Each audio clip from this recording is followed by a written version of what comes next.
विजयपुर नाम का एक गांव था, जहां नत्थू नाम के एक आदमी को सभी बच्चे और बड़े सलाहकार काका कहते थे, क्योंकि नत्थू काका आए दिन कोई न कोई सलाह देते रहते थे।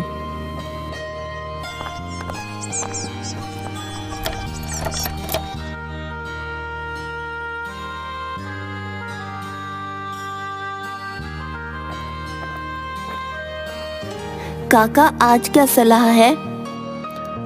अब पास के मेला में एक बहुत बड़ा गांव लगा है, तुम सबको वहां जाना चाहिए।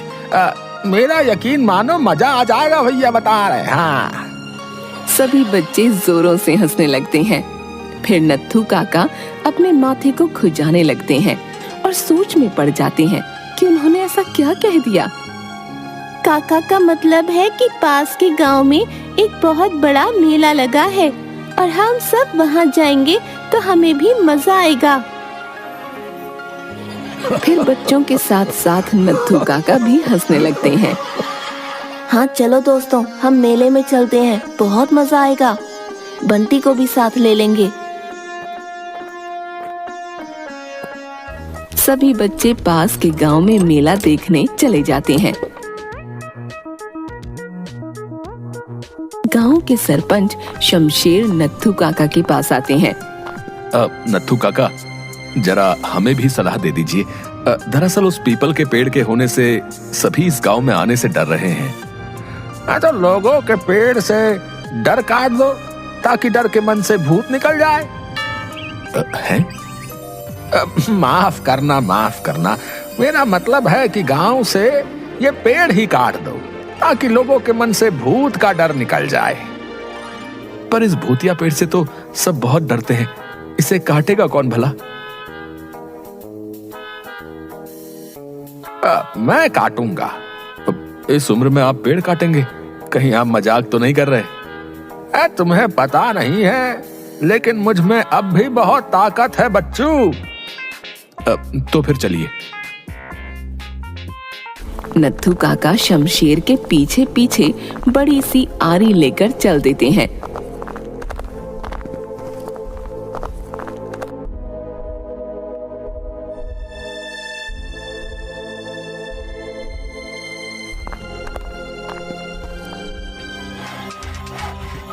पेड़ काटना शुरू कर देते हैं। उन्हें पेड़ काटते काटते दोपहर का वक्त हो जाता है और वो थककर आधे पेड़ को लटका हुआ ही छोड़ देते हैं और घर की तरफ जाने लगते हैं। रास्ते में उनका पड़ोसी मुंशी उनसे टकराता है। क्यों भाई नत्थू, आज कौन सी सलाह दे रहा है? थोड़ी देर सोचने के बाद नत्थू काका ने कहा, भाई, गहनों और पैसों में जहर है। भाई, अच्छा होगा अगर तू ऐसी फालतू की सलाह देना बंद कर दे। नत्थू काका हैरान हो जाते हैं कि आखिर उन्होंने ऐसा क्या कह दिया।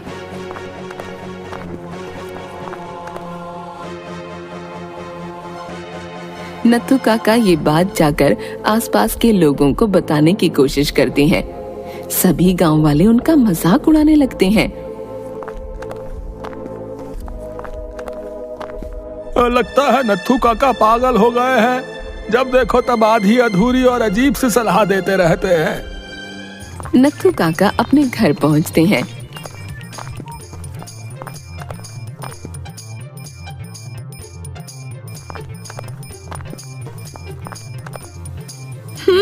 आ गए सारे गांव में फालतू का ज्ञान बांटकर।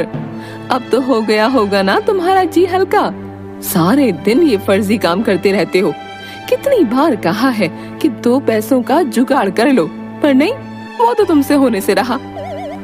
इंसान थका हारा घर में आया है और तुम खाने के बजाय ताने खिला रही हो। तो और क्या खिलाऊं? सारे पैसे तो तुमने अपने जुए की लत में उड़ा दिए। इतना ही है तो तुम कुछ क्यों नहीं कर लेती? हाँ, अब यही रह गया है बस। घर का काम भी करो और बाहर का भी। सच कह रही हूँ, अगर तुम अपने इस निठल्लेपन से बाज नहीं आए तो सब कुछ छोड़ छाड़ के अपने मायके चली जाऊंगी। हाँ, चली जाओ, तुम्हारे मायके में कौन सा कुबेर का खजाना है? नत्थू काका और उनकी पत्नी निर्मला में हमेशा कहा सुनी होती रहती थी। निर्मला जब तब नत्थू काका को निठल्ला होने का ताना देती रहती थी। नत्थू काका भी अब रोज की इस लड़ाई से तंग आ चुके थे। बहुत दुखी होने के बाद और बहुत देर सोचने के बाद नत्थू काका को एक युक्ति सूझी। ये दोपहर का वक्त है, सभी औरतें अपने अपने घरों में सो रही होंगी।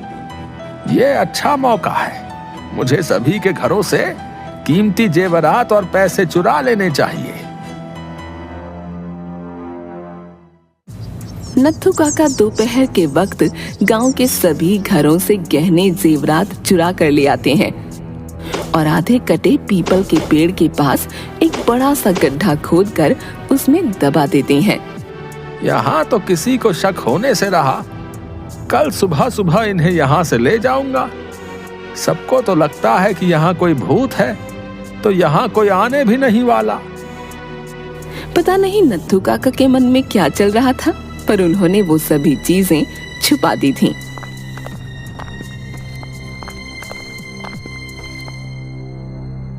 अब रात का वक्त हो चुका था। रात के 11 बज रहे थे और नत्थू काका अब भी गांव भर में टहल रहे थे।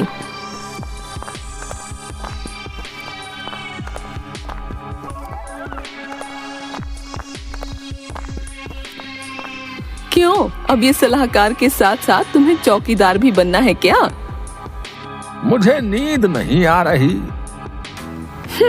मुझसे अपेक्षा मत रखना कि मैं भी तुम्हारे साथ साथ चौकीदारनी बनूं। मैं जा रही हूँ सोने। नत्थू काका रात को बार बार पीपल के पेड़ की तरफ देख रहे थे। नत्थू काका को टहलते टहलते रात के 2 बज गए और अब उन्हें नींद आने लगी और वो अपने घर के बाहर ही खाट लगाकर सो गए।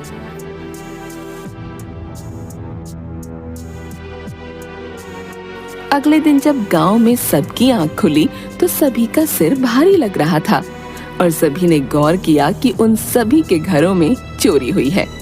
पूरे गांव में चोरी का शोर मच चुका था।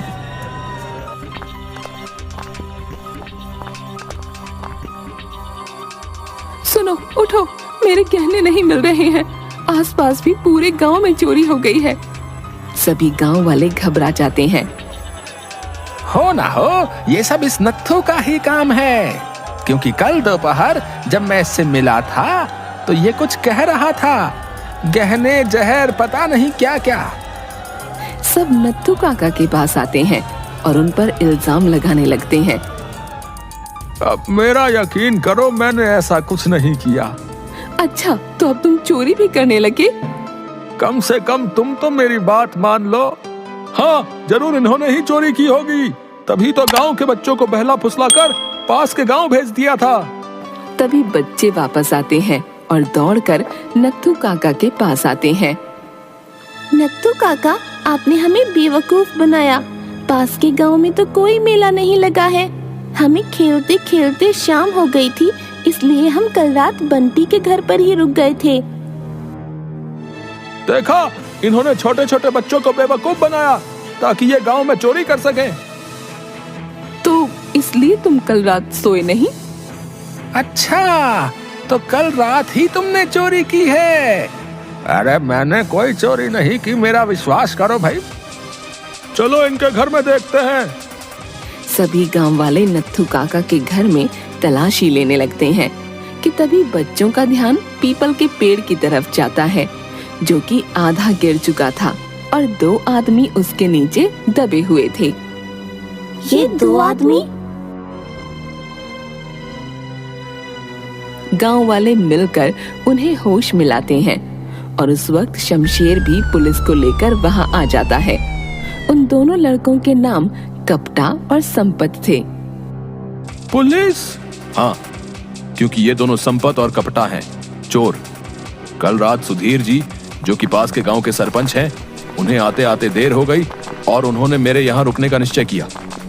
हम दोनों ने इन दोनों को देख लिया था, पर इन्होंने हमें एक फूल सुंघाया और हम बेहोश हो गए। मैंने कल ही अखबार में पढ़ा था कि ये दोनों विजयपुर के आसपास ही घूम रहे हैं, इसलिए मैंने पूरे गांव के गहने उस गड्ढे में सुरक्षित रखे हैं। मैंने सबको कहा था कि गहने और पैसों में जहर है। अपन बहुत गरीब है और कोई काम करने का नहीं मांगता, इसलिए हम गांव को लूटकर बच्चों का अपहरण करके उन्हें शहर में बेच देते, जिसके हमें दोगुने पैसे मिलते हैं। पर कल जब अपुन यहाँ आए तो अपुन के हाथ कुछ भी नहीं लगा, ना ही बच्चे और ना ही कोई गहने। इन दोनों ने हमें देख लिया था तो हमने तुरंत सबकी तरह इन्हें भी फूल सुंघा दिया। इस एक दवाई को फूल पर छिड़कने से इंसान तुरंत बेहोश हो जाता है। पर जब अपुन निराश होकर जाने लगे तो ये पीपल के पेड़ का आधा हिस्सा हम दोनों के सिर पर गिर गया और अपुन वहीं लुढ़क गए। अच्छा बच्चू, बहुत दिनों से हमारी नाक में दम कर रखा है तुम दोनों ने। आज हमारे नत्थू काका की बदौलत हत्थे लगे हो बच्चू। चल अब थाने, तुम्हारी आओ भगत करते हैं। अरे थानेदार साहब, लास्ट टाइम के माफिक मेरी सीट मत सुझा देना, बैठने में पूरा 2 महीना लग जाता है सच्ची में। अरे फिक्र मत करो, तुम आन मिलो सजना तो होगा ही। चलो अब ज्यादा बकबक नहीं, चोरी करोगे वो भी मेरे इलाके में। हमें माफ कर दीजिए काका, आपने तो इन बच्चों की जान बचा ली। ये तुम्हारे ही नहीं हमारे गांव के बच्चे हैं। ऐसे कैसे कोई हमारी नजर पर गांव रख सकता है? और वो भी नत्थू के होते हुए। हमारे गांव पर नजर रख सकता है, होता है काका। देखा, हम सब इन्हें ऐसे ही सलाहकार काका नहीं कहते। और सब हंसने लगते हैं।